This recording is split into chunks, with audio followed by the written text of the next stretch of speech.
6 na bilyong piso ang nakatakdang ibalik sa Philippine Health Insurance Corporation o PhilHealth. Ito ang inanunsyo ni Pangulong Ferdinand R. Marcos Jr. kasunod ng kanyang pagbisita sa Dr. Josefa Abella Memorial Hospital sa Maynila para saksihan ang turnover ng mga donated medical equipment at tiyakin ang maayos na pagpapatupad ng zero balance billing policy. Hirit ng Pangulo, ibalik ang pondo ng bayan para sa kalusugan ng mamamayan.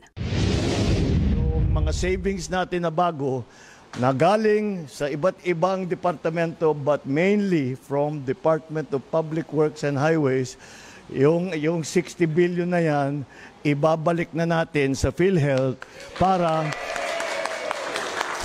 hindi lamang para sa pangamba ng tao, kung hindi dahil gagamitin na natin, nagkaroon na tayo ng savings, gagamitin na natin yan para palawakin pa ang serbisyo ng PhilHealth. Malaking ginhawa ito sa mga miyembro ng PhilHealth kapag naibigay na ang 60 bilyong pisong pondo. Madaragdagan ng pondo para sa mga inisyatiba ng pamahalaan gaya ng Zero Balance Billing at Yaman ng Kalusugan Program o YAKAP. Mapapaiting din ang suporta sa frontline healthcare workers at mas maraming medical procedures at gamot ang matutugunan nito. Tiniyak naman ng Pangulo na nakatutok ang pamahalaan para sa mas accessible na serbisyong pangkalusugan para sa mga Pilipino.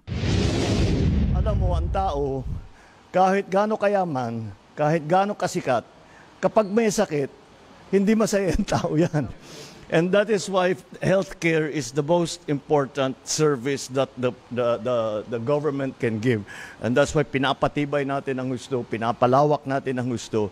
Kailangan lang siguro natin palaman sa taong bayan na meron na ganitong klaseng programa. Ikinatuwa naman ito ng Department of Health o DOH. Ayon kay Secretary Ted Herbosa, ang pagbabalik sa 60 bilyong piso sa PhilHealth ay malaking tulong para mapababa ang gastusing medikal ng mga pasyente. Pinasalamatan din Herbosa ang Pangulo sa kanyang pagkilala sa sakripisyo ng healthcare workers. Nauna sa mga balitang totoo at laging bago, Zai Chua, Alauna sa Balita, Congress TV.